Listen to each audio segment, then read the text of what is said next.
നാരായണായ. മഹാഭാഗവതം അധ്യായം 14. അപ്പോൾ നമ്മളിന്ന് ജമദഗ്നിയെക്കുറിച്ചാണ് പറയുന്നത്. പുരൂരവസിൻ്റെ ഒരു പുത്രനായ ജയൻ്റെ പാരമ്പര്യത്തിൽ ജനിച്ച കുശാംബന് ഗാധി എന്നൊരു പുത്രനുണ്ടായി. അദ്ദേഹത്തിന് സന്താനമായി സത്യവതി എന്നൊരു മകൾ മാത്രമേ ഉണ്ടായിരുന്നുള്ളൂ. അതിസുന്ദരിയായിരുന്നു ഈ സത്യവതി. അപ്പോൾ ഒരു ഭൃഗുവിൻ്റെ വംശത്തിൽ പിറന്ന ഋജീകൻ എന്നൊരു മഹർഷിയാണ് സത്യവതിയെ കല്യാണം കഴിച്ചത്. അപ്പോൾ തൻ്റെ മകളെ ഒരു മഹർഷിക്ക് കല്യാണം കഴിച്ചു കൊടുക്കാൻ ഗാധിക്ക് ഒട്ടും സമ്മതമില്ലായിരുന്നു. പക്ഷെ അതങ്ങനെ അങ്ങ് സംഭവിച്ചു പോയി എന്നേ ഉള്ളൂ. അങ്ങനെ വിവാഹമൊക്കെ കഴിഞ്ഞ് കുറേ കാലമായിട്ടും സത്യവതിക്ക് മക്കളൊന്നും ഉണ്ടായില്ല. അപ്പോൾ ഈ സത്യവതിയെ വിവാഹം ചെയ്തയച്ച ശേഷം അവളുടെ അമ്മയും അങ്ങനെ മക്കളൊന്നുമില്ലാതെ ഒക്കെ ജീവിക്കുകയാണ്. അപ്പോൾ ഈ സത്യവതി ഭർത്താവായ ഋജീകനോട് പറഞ്ഞു, തനിക്കും തൻ്റെ അമ്മയ്ക്കും ഓരോ മക്കൾ ഉണ്ടാവാൻ, ഓരോ പുത്രന്മാരുണ്ടാവാൻ അനുഗ്രഹിക്കണമെന്ന് പറഞ്ഞു. അപ്പോൾ ഋജീകൻ വരബലം കൊണ്ട് സൃഷ്ടിച്ച 2 മന്ത്രപിണ്ഡങ്ങളെ പത്നിക്ക് കൊടുത്തു. എന്നിട്ട് പറഞ്ഞു, ഇതിലൊന്ന് നീയും ഒന്ന് അമ്മയും കഴിക്കണം, മാറിപ്പോകരുത്, ഒന്നിലൊന്ന് മാറാതെ വേണം കഴിക്കാൻ എന്ന് പറഞ്ഞു. പക്ഷെ ഇവർ അമ്മയും മകളും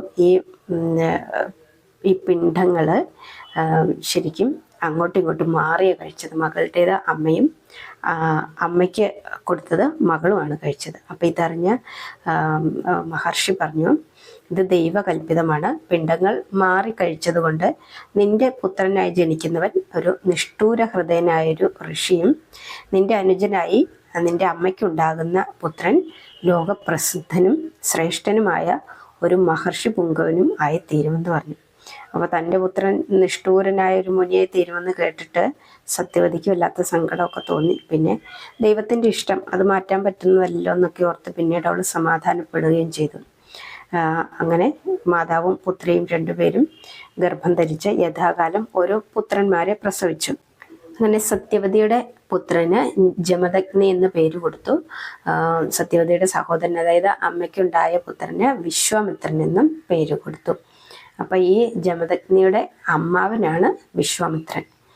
അങ്ങനെ ബാല്യകാലം മുതൽക്ക് തന്നെ തപസ്സനുഷ്ഠിച്ച ജമദഗ്നിയും പിതാവിനെ പോലെ തന്നെ ഒരു മഹർഷിയായി തീർന്നു. തപസ്സിന് ശേഷം അദ്ദേഹം പുണ്യതീർത്ഥങ്ങളാടിയും പുണ്യസ്ഥലങ്ങളൊക്കെ സന്ദർശിച്ചും അങ്ങനെ ദേശാടനം ചെയ്യുന്നതിനിടയിൽ ഒരിക്കൽ അയോധ്യപുരിയിലും എത്തി.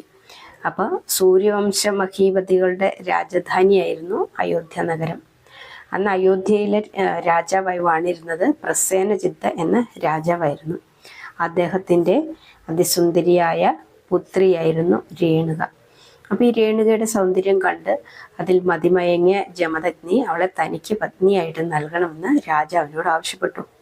അപ്പോൾ ലൗകിക സുഖാദികളെല്ലാം വെടിഞ്ഞ് സന്യാസം സ്വീകരിച്ച് നടക്കുന്ന ഒരുവന് തൻ്റെ മകളെ, രാജകുമാരിയായ തൻ്റെ മകളെ കല്യാണം ചെയ്ത് കൊടുക്കാൻ രാജാവിന് ഒട്ടും ഇഷ്ടമില്ലായിരുന്നു. അദ്ദേഹത്തിന് അത് മടിയായിരുന്നെങ്കിലും മുനിശാപത്തെ ഭയന്ന് ഒടുവിൽ മകളെ മഹർഷിക്ക് വേളിയൊഴിച്ചു കൊടുത്തു. ഇല്ലെങ്കിൽ മഹർഷിമാർ എങ്ങനെ രാജാക്കന്മാരുടെ പുത്രിമാരെയൊക്കെ ചെന്ന് കണ്ട് അവരുടെ സൗന്ദര്യം കണ്ട് ഇഷ്ടപ്പെട്ടിട്ട് അവർ വിവാഹം ചെയ്തു കൊടുക്കണമെന്ന് പറയുമ്പോൾ രാജാക്കന്മാർ ഒരിക്കലും തന്നെ ഇഷ്ടത്തോടെ ആയിരുന്നില്ല ചെയ്തു കൊടുത്തത്.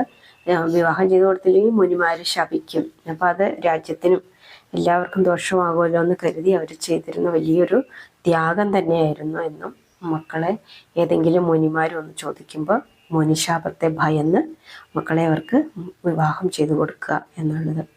അങ്ങനെ ജമദഗ്നിക്ക് രേണുകയെ വിവാഹം ചെയ്തു കൊടുത്തു. അവരെന്നിട്ട് നർമ്മദയുടെ തീരത്തുള്ള ഒരു വിപിന പ്രദേശത്ത് ആശ്രമം ഉണ്ടാക്കി അതിൽ താമസിക്കാൻ തുടങ്ങി. അടുത്തത് പരശുരാമ അവതാരമാണ്. അപ്പോൾ കാലക്രമത്തിൽ ജമദഗ്നിക്ക് രേണുകയിൽ സുഹോത്രൻ, വസു, വിശ്വവസു എന്നിങ്ങനെ 3 നന്ദനന്മാർ ഉണ്ടായി. 4ാമതായി ജനിച്ച പുത്രന് അവൻ്റെ രൂപഭംഗിയൊക്കെ കണ്ടിട്ട് അവന് രാമൻ എന്ന് പേരും കൊടുത്തു. അപ്പോൾ മഹാവിഷ്ണുവിൻ്റെ ഒരു അവതാരമായിരുന്നു ഈ രാമൻ എന്ന ഈ ബാലൻ. അപ്പോൾ അടിക്കടി സംഭവിച്ചുകൊണ്ടിരിക്കുന്ന ദേവാസുര സമരങ്ങളിൽ മരണമടഞ്ഞ അസുരന്മാർ ദുഷ്ടന്മാരായ ക്ഷത്രിയ രാജാക്കന്മാരായി ഭൂമിയിൽ പിറന്ന് അപ്പോൾ അവരെ കൊണ്ടുള്ള ഭാരം ഭൂമിദേവിക്ക് ദുസ്സഹമായിട്ട് വർദ്ധിച്ചപ്പോൾ അതിൽ നിന്നും തന്നെ രക്ഷിക്കണമെന്ന് ദേവി മഹാവിഷ്ണുവിനോട് അപേക്ഷിച്ചു. അതിൻ്റെ ഫലമായി പാലാഴിനാഥൻ ഭൃഗുവംശത്തിൽ ജമദഗ്നിയുടെ മകനായി രാമൻ എന്ന പേരിൽ തിരുവവതാരം ചെയ്തിരിക്കുകയാണ്. അതാണ് നമ്മളുടെ ഈ ഇദ്ദേഹത്തിൻ്റെ ജമദഗ്നിയുടെ പുത്രനായ രാമൻ. കുട്ടിക്കാലത്ത് തന്നെ പുത്രൻ്റെ ജാതകർമ്മം, ഉപനയനം മുതലായവ യഥാവിധി നടത്തി വേദശാസ്ത്രങ്ങളും ജമദഗ്നി തന്നെ പഠിപ്പിച്ചു. അങ്ങനെ ആവശ്യമുള്ള ആയുധവിദ്യകളും അദ്ദേഹം മകനെ അഭ്യസിപ്പിച്ചു. അടുത്തത് കാർത്തവീര്യാർജുനനാണ്.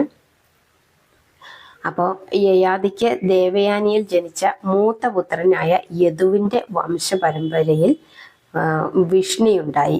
ആ വിഷ്ണിയുടെ വംശത്തിൽ ഹേഹയ രാജ്യത്ത് മാഹിഷ്മതി നഗരത്തിൽ കാർത്തവീര്യാർജുനൻ എന്ന ഒരു പാർത്ഥിവേന്ദ്രൻ മന്നവന്മാർക്കെല്ലാം മണിമകുടാലങ്കാരമായി ഭരണം നടത്തിക്കൊണ്ടിരുന്നു.